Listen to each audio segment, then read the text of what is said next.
जमालपुर एक खूबसूरत शहर है और इसी खूबसूरत शहर में आनंद मार्ग का स्थापना हुआ था 1955 में और इनके स्थापना करने वाले का जन्म 1921 में हुआ था। वह जो है आनंद मूर्ति जी और प्रभात रंजन सरकार उनका नाम था। और आज जो है यहाँ जो है विश्व महाधर्म सम्मेलन अमझर कोल काली में होने जा रहा है। ये साल में दूसरी बार जो धर्म सम्मेलन हो रहा है। ऐसे में जो है यहाँ पर आचार्य हैं, इनसे हम बात करेंगे जो साल में दूसरी बार धर्म सम्मेलन किया जा रहा है और जो अध्यात्म का प्रचार हो, घर घर में बाबा का नाम हो, इस संदेश के साथ जो है यहाँ पर धर्म सम्मेलन किया जा रहा है। क्या कहना धर्म सम्मेलन को लेकर? जी, आनंद मार्ग धर्म महासम्मेलन ये तीसरी बार हो रहा है और अक्टूबर में ये फर्स्ट टाइम ये धर्म महासम्मेलन यहाँ पे आयोजन किया गया है।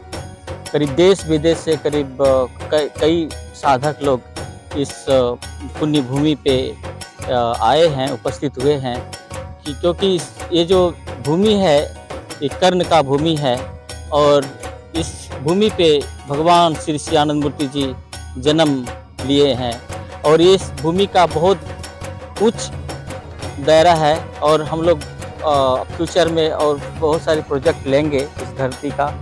और ये अमझर में करीब कई एकड़ ज़मीन लिया है और आवास सेवा सदन भी कंप्लीट हो जाएगा, जो कि लोगों की आवास सेवा सदन क्या है? आवास सेवा सदन ये माँ का आनंद मूर्ति जी के मदर का नाम है, आभा रानी नाम थे, उनके नाम से इसका ये हॉस्पिटल स्थापित किया जाए। जो आनंद मार्ग के संस्थापक थे उनकी मां के नाम से आवास सदन केंद्र यहाँ स्थापित किया गया है। मैं बता दूं आवास सेवा केंद्र में लोगों का उपचार होगा, मेडिकल का जो है हर तरीके का उपचार यहाँ पर अमझर कोल काली से होगा। ऐसे में जो एक अनुयायी हैं और बाबा में लीन हमेशा रहते हैं। क्या कहना है बादल जी?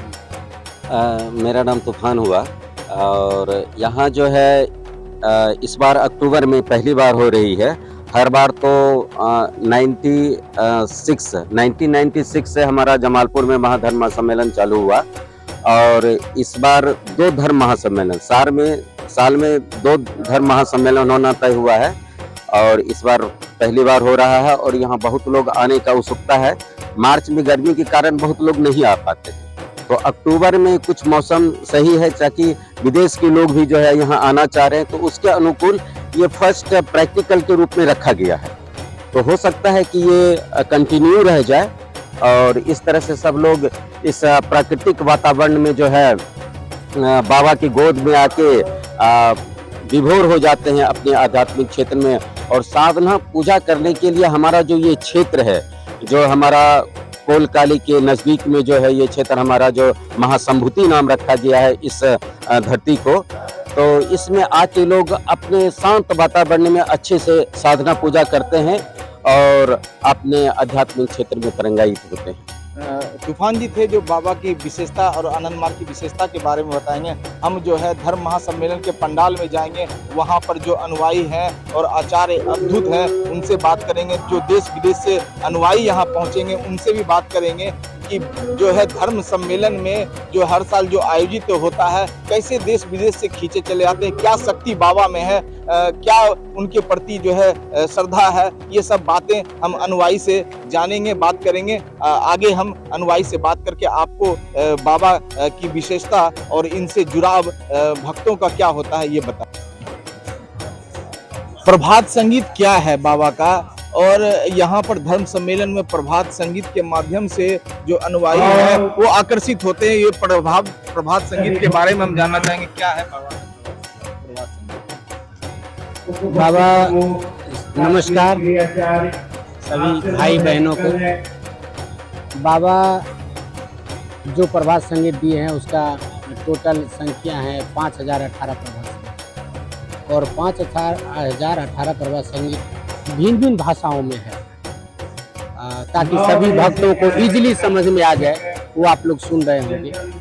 और हर प्रभात संगीत में एक ही चीज है, परमात्मा को कैसे खुश किया जाए। परमात्मा ने हमको इस धरती पर भेजा है तो एक कोई ना कोई बृहत काम के लिए भेजा है। वो कुछ समझ कर, मुझे लग रहा है 8 से 9 भाषाओं में है और इनका बहुत ही मीनिंगफुल वो है, आप जब आप समझेंगे। ये मुख्यतः इंग्लिश में है, हिंदी में है, बंगला में है, क्या कहते हैं, मैथिली में है, अंगिका में है, भोजपुरी में है। तो ये सभी प्रभात संगीत है। इनका एक ही जो उद्देश्य मैं आपको पहले बता रहा था, अभी भी वही मैं बता रहा हूँ। एक चीज है, परमात्मा को कैसे खुश किया जाए। परमात्मा अगर इस धरती पर मनुष्य को भेजा है, ऐसे भिन्न भिन्न चीज पर बाबा ने प्रभात संगीत दिया। पर्यावरण पर प्रभात संगीत दिए हैं, भक्तों के ऊपर प्रभात संगीत दिए हैं। तो मन की व्यथाओं पर आध्यात्मिक किस तरह से वातावरण तैयार हो, उस पर बाबा ने प्रभात संगीत दिया है। तो इनका मीनिंग बहुत अच्छा है, सिर्फ एक बार समझना चाहिए। जो पंडाल में है और पंडाल के अंदर जो अनुयायी है, हम आपको दिखा सकते हैं कि अभी तुरंत जो है पुरोधा प्रमुख का प्रवचन समाप्त हुआ। फिर जो प्रवचन रात में होगा। ऐसे में जो है कुछ लोग जो यहाँ पर जो बाहर से आए हैं, उनसे हम बात करेंगे कि इस जो है धर्म सम्मेलन की ओर लोग जो आकर्षित होते हैं, खींचे चले आते हैं जो बाबा का जो है प्रवचन सुनने के लिए। आप कहाँ से आई हैं? मैं पूर्णिया से आई हूँ। हर साल आती है यहाँ क्या? हाँ जी। क्या लगता है यहाँ पर आने के बाद? यहाँ पर बाबा का बहुत विशेष प्लेस है, बहुत अच्छा लगता है। और अभी तो बहुत कम ही भक्त आए हैं। कल वर्षों तक में पूरा पंडाल जगह क्या नाम हुआ? मेरा संगीता कुमारी। आनंद मार्ग की विशेषताएं बहुत है। और एक अब आप कौन सी विशेषता मुझसे जानना चाहते हैं? ये मैं अध्यात्म मतलब शांति, यहाँ शांति बहुत ज्यादा है। तो इस जो है विश्व महाधर्म सम्मेलन के पंडाल से लोगों को क्या संदेश देना चाहेंगे? यही कि आध्यात्मिकता सबसे बड़ी चीज है। और केवल आजकल आध्यात्मिकता की वजह से है, अग्रसर है सब लोग आध्यात्मिकता की ओर, मगर ये बहुत ज़रूरी है क्योंकि इतना विश्व युद्ध और ये और वो उसकी संभावनाएं हो रही है, चारों तरफ खून खराबा हो रहा है। तो शांति के लिए आध्यात्मिक होना बहुत ज़रूरी है। मेरे जो गुरु श्री श्री आनंद मूर्ति जी हैं, उनका जन्म यही जमालपुर में ही हुआ था। और हमारे जो गुरु हैं वो एक सिस्टमेटिक ढंग से हर चीज में, हर लाइफ को कैसे जीना चाहिए, और हम लोग को जो साधना पद्धति है वो लेसन बद्ध करके वो उन्होंने दिया। और इसी को लेकर हम लोग यहाँ पे आते हैं। और जितनी भी आगे बढ़ने की है, क्या बोलते हैं, लेडीज और जेंट्स दोनों को 50% की वो है मुक्ति मोक्ष की प्राप्ति की भी बाबा ने बात की। तो इसलिए हम लोग यहाँ पे तन मन धन से सारे लोग आते हैं, उपस्थित रहते हैं। धन्यवाद। प्रिंस की, और हम इनसे जानेंगे कि आनंद मार्ग की क्या विशेषता है। व्हाट इज आनंद मार्गी? Ananda Margi. So I am an Ananda Margi for the past 6-7 years, and the good thing about it is I really love the philosophy and the ideology of our guru, Baba. We call Baba, and we have two goals. One is self-realization for our own development and service to humanity.